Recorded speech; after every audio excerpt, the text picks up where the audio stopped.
第一次克服咗抑鬱症，跟住之後上咗第一次嘅健美比賽嘅舞台。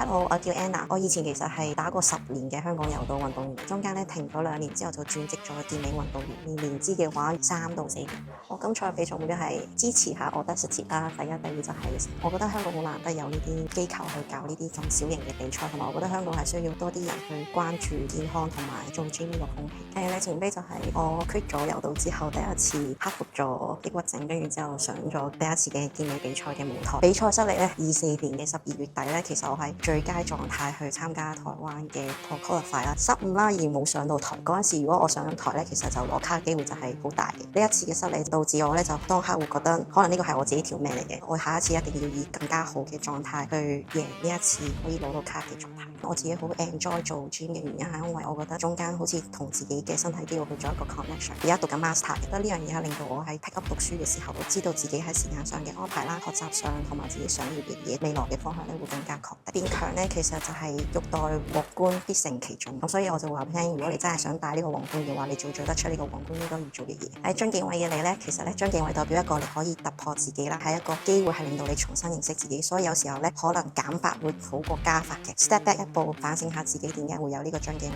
咁你就可能會發覺其實上啲係街緊你去一個適合你嘅道路。如果你要做到某樣嘢，你就要先諗住自己已經係嗰個人就係咁。